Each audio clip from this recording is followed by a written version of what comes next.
सुप्रभात छात्रों, मेरा नाम प्रिया है। आज हम हिंदी विषय पढ़ने जा रहे हैं। हिंदी विषय में आपके पाठ की संख्या 10 और पाठ का नाम है मोर और सांप। मोर और सांप पाठ में हम एक गतिविधि पहले ही कर चुके हैं, जिसमें आपने अपने हाथ की छाप को कागज पर लिया था और रंगों की सहायता से आपने एक बहुत ही सुंदर और प्यारा मोर बनाया था, जिसमें आप सभी को बहुत ही आनंद भी आया था। आज हम करेंगे पाठ का पाठन। हम पाठ को पढ़ने वाले हैं। तो पाठ की शुरुआत करने से पहले आप मुझे ये बताएंगे कि जब बारिश होती है तो कौन सा पक्षी ऐसा होता है, जब आकाश में बहुत सारे काले बादल छाए हुए होते हैं, तो कौन सा पक्षी है जो बहुत खुश होता है और नृत्य नाचने लगता है? वेरी गुड, आपका आंसर बिल्कुल ठीक है, मोर। जब आकाश में बहुत सारे काले बादल होते हैं तो मोर नाचने लगता है। मोर बहुत ही खुश होता है और वो बहुत ही प्यारी प्यारी आवाज निकालता है और वो नाचने लगता है। तो मोर एक ऐसा पक्षी है जो बारिश होने पर बहुत ही ज्यादा खुश होता है। ओके, तो आज हम जो पाठ पढ़ेंगे उसका नाम भी यही है, मोर और सांप। तो हम देखेंगे कि मोर और सांप के बीच में क्या होता है। आप जैसे कि बोर्ड पर देख पा रहे हैं कि बारिश का चित्र बना हुआ है, बादल है, बादल से बारिश आ रही है, एक मोर बना हुआ है। ओके, तो अब हम पाठ का पाठन करना शुरू करेंगे। आपको अपनी हिंदी पाठ्य पुस्तक निकालनी है। इसमें आपको निकालना है पेज नंबर 50। पेज नंबर 50 आपको निकालना है। पेज नंबर 50 पर पाठ दिया गया है, हम इसको पढ़ना स्टार्ट करेंगे। ओके, चलिए आप मेरे साथ पढ़ेंगे। एक बड़े से पेड़ पर कई पक्षियों के घोंसले थे। घोंसले मतलब जो पक्षियों का घर होता है उसको हम कहते हैं घोंसला।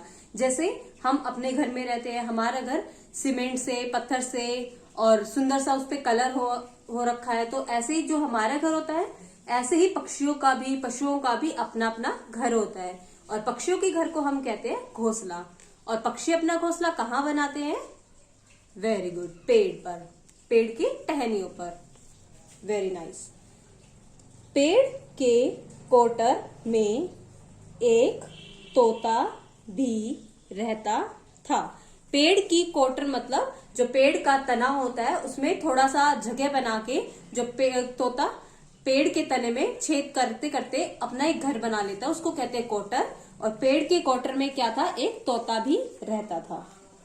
हरा हरा रंग और लाल लाल चोंच वाला। तोते का कलर कैसा होता है? तोते को इंग्लिश में हम बोलते हैं पैरट, हिंदी में बोलते हैं तोता। तोते का कलर कैसा था? हरा, और तोते की चोंच लाल रंग की। उसी पेड़ पर मोरनी का एक जोड़ा भी रहता था। उसी पेड़ पर मोरनी का एक जोड़ा भी रहता था। मोर और मोर का स्त्रीलिंग मोरनी, तो मोर और मोरनी का एक जोड़ा भी रहता था। एक दिन काले काले बादल आए। काले काले बादल कब आते हैं? जब बारिश होने वाली होती है, तब काले रंग के बादल होते हैं। वे गड़गड़ कर शोर मचाने लगे। और जब आकाश में काले काले बादल होते हैं तो कैसा शोर करते हैं? गड़गड़ का शोर।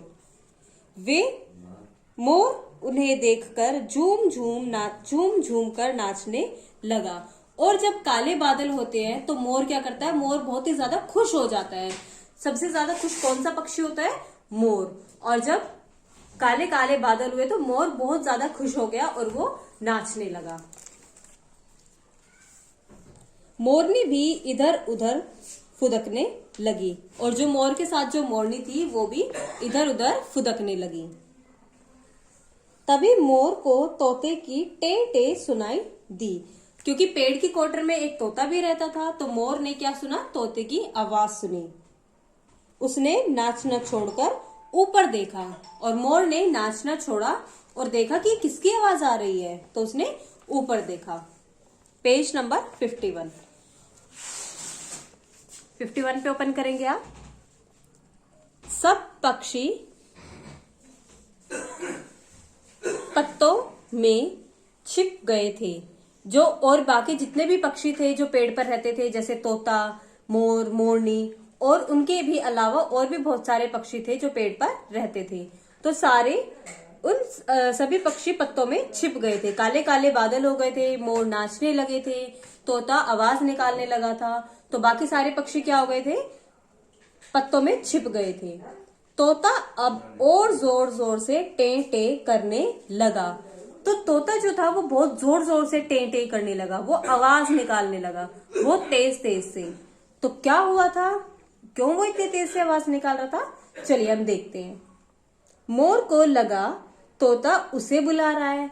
तो मोर ने जब तोते की आवाज सुनी तो उसको क्या लगा कि तोता जो है आवाज देकर मोर को बुला रहा है, क्योंकि तोता बार बार टे टे कर रहा था। तो उसे लगा कि तोता मोर को बुला रहा है। मोर ने देखा एक सांप तोते के क्वार्टर की ओर बढ़ रहा था। मोर ने क्या देखा, जैसे तोते ने शोर मचाना शुरू किया तो मोर ने क्या देखा कि एक सांप तोते की क्वार्टर की तरफ, क्वार्टर मतलब जहां पर तोता रहता था, तो एक सांप पेड़ की क्वार्टर की तरफ धीरे धीरे धीरे धीरे, कैसे चलता है सांप, धीरे धीरे ऐसे ऐसे करके रेंग के चलता है ना। सांप कैसे चलता है, रेंग के, धरती पे ऐसे रेंग कर चलता है। तो जो सांप था वो धीरे धीरे, एकदम से रन तो नहीं करता है और ना ही हॉप करता है, सांप हॉपिंग भी नहीं करता है, फुदक फुदक कर भी नहीं चलता है, सांप रेंग रेंग कर चलता है, वो भी धीरे धीरे से। तो सबने देखा, मोर ने देखा कि एक सांप धीरे धीरे करके क्वार्टर की तरफ बढ़ रहा है। मोर एक ही उड़ान में पेड़ पर जा पहुंचा। सांप कैसे जाता है, वेरी गुड, रेंग कर। और मोर कैसे जाता है, यस, उड़कर, क्योंकि मोर एक पक्षी है और सांप एक जानवर होता है। तो सांप रेंग कर चलता है और लेकिन मोर एक पक्षी है तो वो उड़कर एक ही उड़ान में जाकर पेड़ पर जा पहुंचा। उसने सांप को चोंच से पकड़ा। जैसे मोर ने देखा ना कि सांप जा रहा है तो उसने सांप को चोंच से पकड़ा, फिर जोर से जमीन पर दे मारा। उसने क्या किया, सांप को अपने चोंच में पकड़ा। मोर की चोंच कैसी होती है, बड़ी होती है। तो उसने सांप को अपने चोंच में पकड़ा और धड़ाम से जमीन पर दे मारा। सांप डर गया। जब मोर ने सांप को पकड़ लिया तो सांप क्या, डर गया। वह जान बचाकर तेजी से भागा और अपने बिल में घुस गया। उसने क्या किया, मोर ने क्या किया, जैसे ही उसने सांप को पेड़ के क्वार्टर की तरफ बढ़ते हुए देखा, उसने सांप को अपनी चोंच में पकड़ लिया और उसको जमीन पर मारा। जैसे ही सांप को मोर ने पकड़ लिया तो सांप ने क्या किया, वो अपनी जान बचाकर कैसे न कैसे मोर की चोंच से निकला और जान बचाकर वापस से अपने बिल में घुस गया। सांप कहाँ रहता है, इसको पढ़ने से आपको क्या पता चला कि सांप कहाँ रहता है, बिल में। तोता कहाँ रहता है, पेड़ की क्वार्टर में। और जो मोर होता है वो कहाँ रहता है, यस, पेड़ पर। और मोर कैसे पेड़ पर जा पहुंचा, एक ही उड़ान में। मोर ने एक उड़ान भरी और वो पेड़ पर जा पहुंचा। ओके, तो मोर कैसे जाता है, एक ही उड़ान में जा पहुंचा।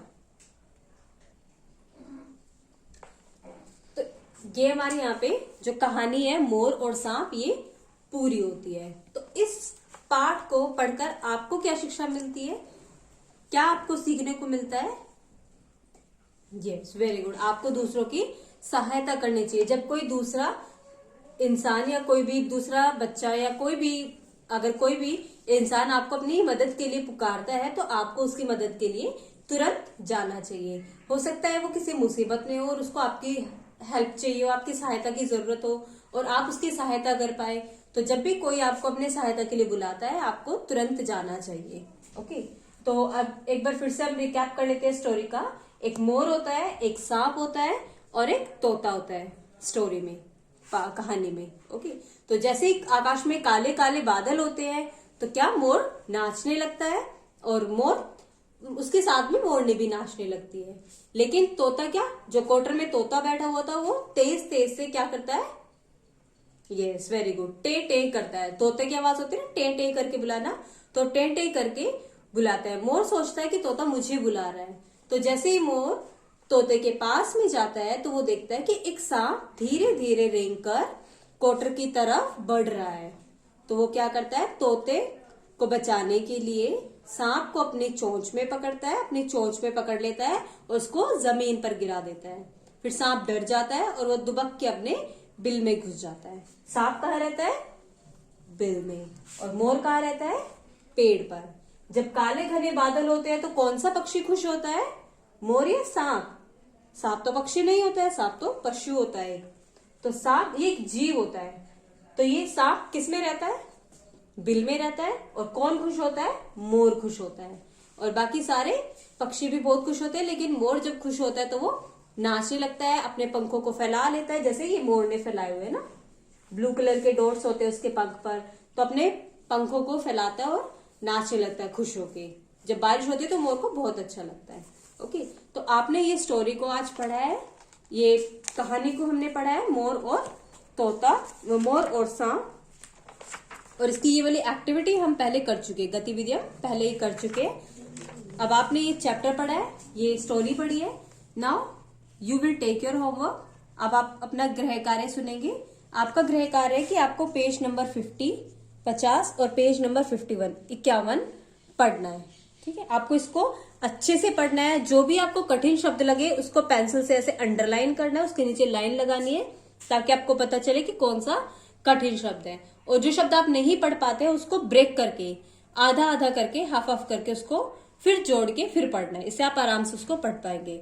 मात्राओं का ध्यान रखकर आपको पाठ को पढ़ना है। तो पेज नंबर 50 और पेज नंबर 51 दोनों ही आपको पढ़ने हैं। हम आपसे नेक्स्ट जब हम अभ्यास वर्क करेंगे, जब हम अभ्यास कार्य करेंगे, तो स्टोरी से क्वेश्चंस होंगे जो आपको हेल्प करेंगे पाठ की अभ्यास को हल करने में। ओके चिल्ड्रन, तो नेक्स्ट वीडियो में अब हम मिलते हैं। तब तक के लिए बाय बाय।